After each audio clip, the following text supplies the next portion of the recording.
to me, it becomes very important that we understand what Malcolm was telling us when he said, by any means necessary. As I'm looking at what's happening, this is nothing new. This happened on the plantations. This happened in communities. This happened in Tulsa, Oklahoma. This happened in Rosewood. I think what's changing is us. I think they can't do it anymore the way they used to. At one time, they would get away with that. It's not happening anymore. And nothing would happen. No, it's not happening. Right now, what's interesting is that when you look at how the uprisings of our community in the 60s, and when you look at the uprisings that's happening in Ferguson, there's a totally different way that things are happening now. But again, you got to be impu, the discriminator, to watch the difference between what's happening. I'm watching great things happen. Do I like what I see? No. But I like what the outcome's going to be, because I see what's going to happen. These people scared. Their time is up. And they don't know what to do. And they are reacting in a way with our young people that they've always acted that way, and that is why mother used to always kind of overdo the punishment to the child. When she used to have to go down to the sheriff to pull him out because the son talked back to the sheriff. And she beat him in front of the sheriff to let the sheriff know, I'll beat him worse than you would. Just let my son go. We're watching a different time now, but we've got to look at the time as it relates to the conditions that we're in. That's why I said it wasn't a riot, it was a rebellion.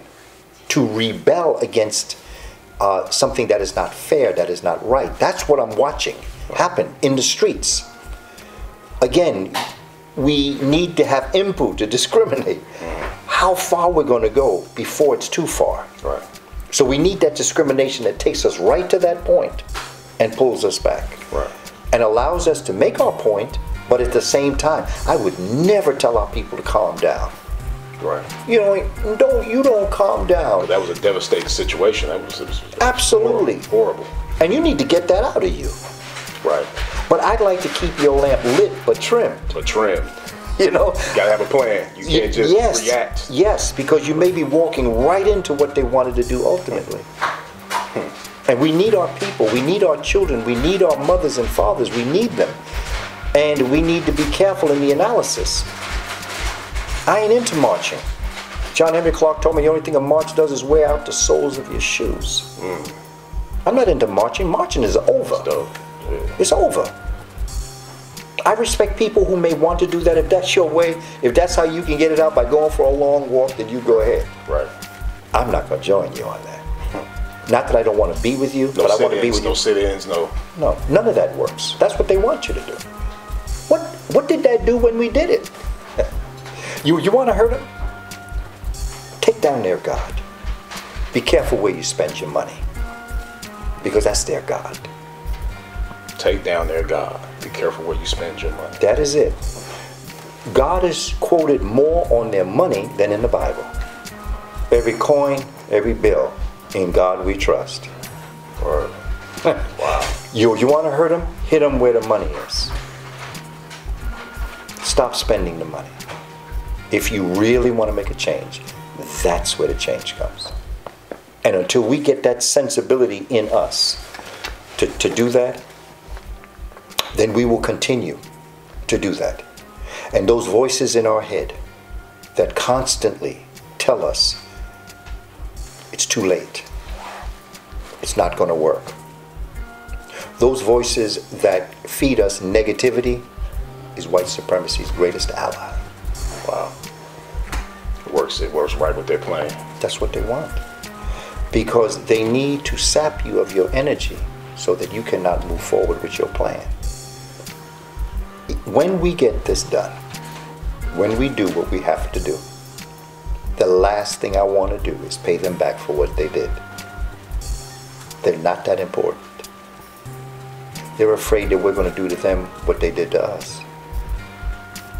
I don't plan on being a part of that, because we have too much work to do. You see, we were on a very wonderful path at one point in our existence. And when was that? That was when we were in Africa doing our thing. 525 BC probably is really a time. We did have great civilizations after that. We continued. But when you look at 525, that's when black men and women ruled the world. And we were rudely interrupted by white supremacy. 525 BC. It took us off the road of Ma'at, the just road. And we started going on Ishvet, which is the road that is not right. And we've been on Ishvet now for quite a while. That road is coming to an end. That road, the being on that road is getting to the point now where we realize it's the wrong road and we're trying to get back to Ma'at. Turn it around. And when we get to Ma'at, I don't plan on making them that important that I want to pay them back for what they did, because we were going somewhere back then. We were rudely interrupted and brought onto a different path. So it is not about me paying anybody back for what they did, because I've got to now get back on the chart of the journey where our ancestors were going, which is in spiritual development, which is in technological advancements of a kind that this world just doesn't know. That's what I want to do. I want to develop schools. I want to develop the types of institutions that we talked about. So I don't have time to try to pay somebody back. That's the last thing. Besides, you're not that important. And by the year 1000, the peoples that we know as Eurasians will not be on this planet. They will either have melted into the darker world, or they will have worked their way out of the world. Because for millions of years, the only people on the planet were African peoples.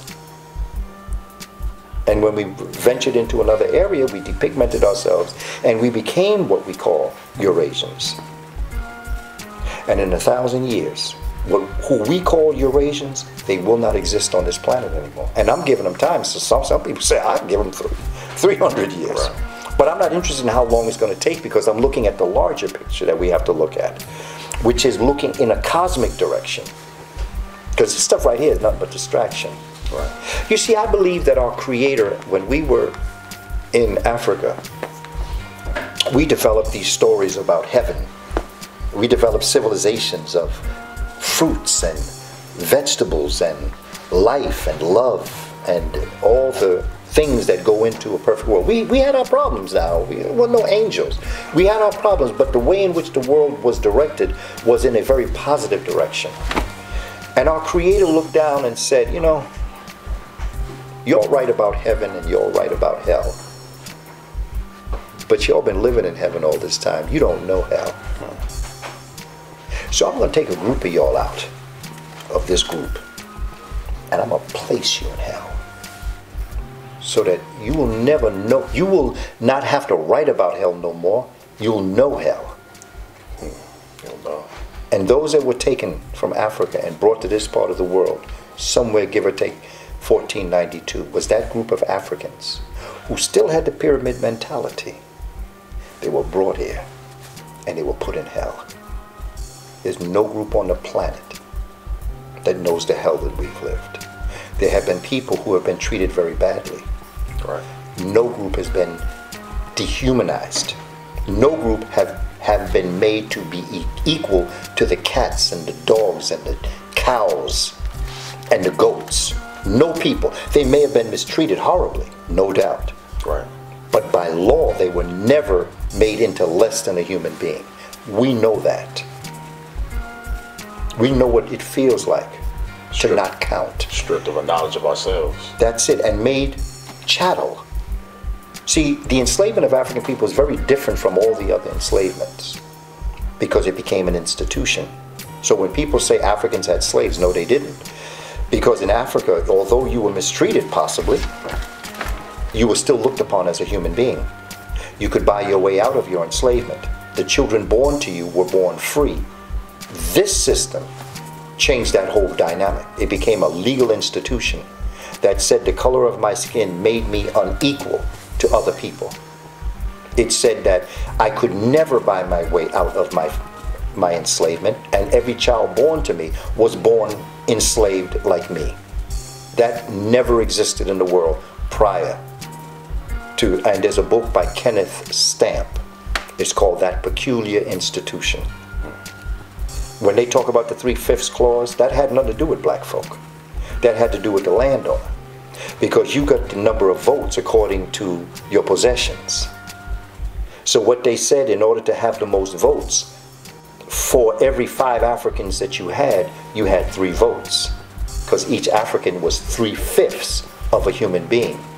But that had nothing to do with them viewing us as a human being. That had to do with the white landowner.